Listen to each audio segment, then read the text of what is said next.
Hey, I'm glad you're watching this week. You know, I am in Arusha, Tanzania in East Africa. I'm seriously on the other side of the world from where I live, and what an adventure this has been. I've been here for about 2 weeks, and we have been all over the place, and I'm telling you, it really is another world here. It is so different from what I'm used to just at home. In fact, this is the perfume of choice that we wear while we're here.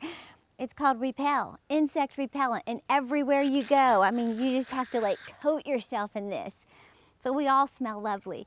Then we sleep under a mosquito net all around our bed, a mosquito net constantly. Normally we have to like roll it up and put like a hair clip just so no mosquitoes get in. But then you have to go the extra mile, and I sleep with this. This is my security blanket.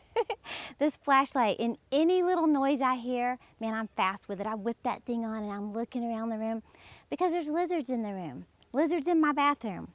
Now, don't you have compassion on me being here? But I'm telling you, it has been amazing.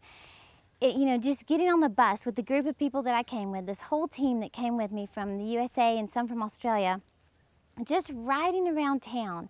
I mean, you're just looking out the windows and it is just so dirty. I mean, just everywhere you go, it's just dirt everywhere. There are very few paved roads even, and just thousands of people just walking the streets. And the women, you know, they have these giant baskets on their head and buckets, and they seriously will have like their whole week's worth of laundry wrapped up on top of their head, just walking for miles. And then you look at their feet, and their feet are filthy. They have on flip-flops that are probably a few years old, just worn out. And that's just life, just normal, you know? And then at night, it gets pitch dark here. I mean, like, no lights, no street lights, and hundreds of people are just or thousands, just walking up and down the streets in the dark. And little kids have goats, you know, and they've got like the little staff like you hear about in the Bible, and they're scooting their goats along and everything.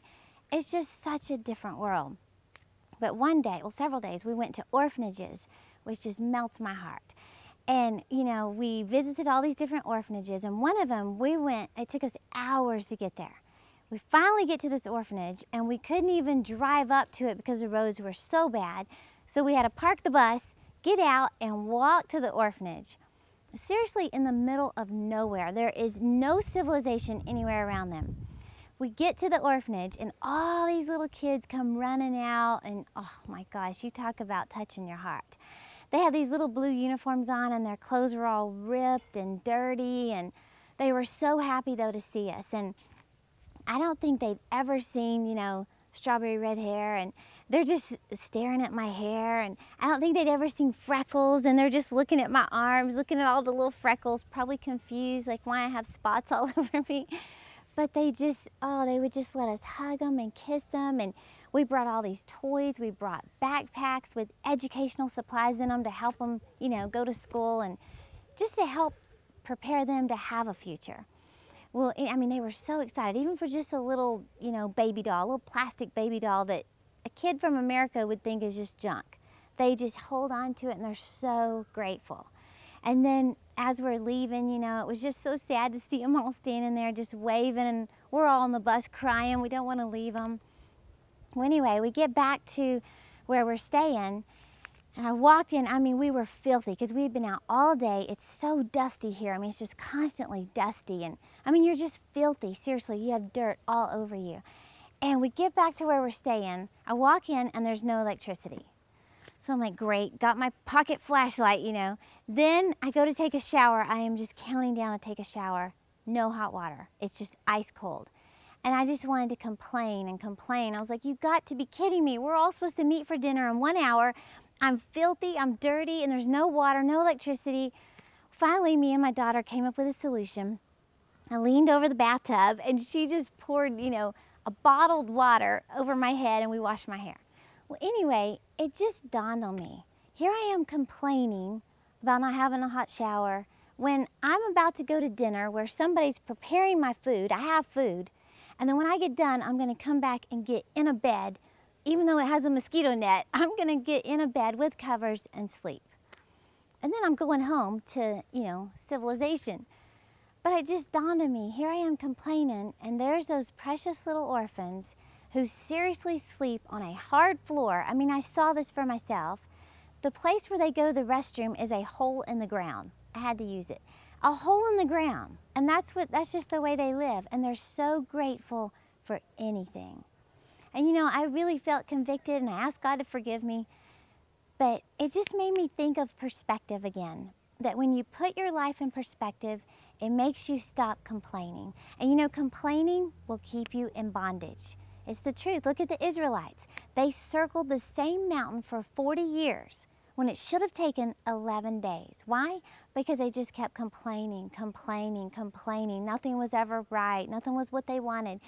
But if they had just been grateful for what they did have, that God was meeting their needs right then, they could have got around that mountain a whole lot sooner. Well, I don't know what you're going through that maybe you have a tendency to just complain about it. But I want you to know, if you would just turn it around and just look around at what you do have to be grateful for and thank God for it. You know, I just heard Joel Osteen say, you know, so many people complain about cleaning their house. But if you didn't have that house, I bet you wouldn't be complaining about it. Or complaining about the drive to work. The traffic is so busy. But thank the Lord you have that job or your car or whatever it is, complaining about things. But if we would just think about how grateful we are to have what we have. Another thing is, when you see people like this who are in greater need than what you are, you know, the Bible talks about how Jesus was moved with compassion. When we're moved, that means we actually do something. We put something in action. We do something about it. And you know, one of the best ways to secure your financial future is to give. Give to somebody who's worse off than you are.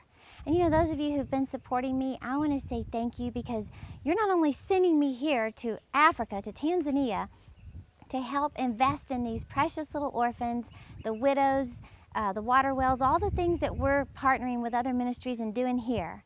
But you're also helping me rescue young girls out of sex trafficking, the child prostitution crime that they're involved in. You're helping us provide resources for them, and I want to say thank you for that. I heard somebody say, when we get to heaven, God's going to ask us 2 questions. Number 1, what did you do with my son Jesus? And number 2, what did you do with the gifts I gave you?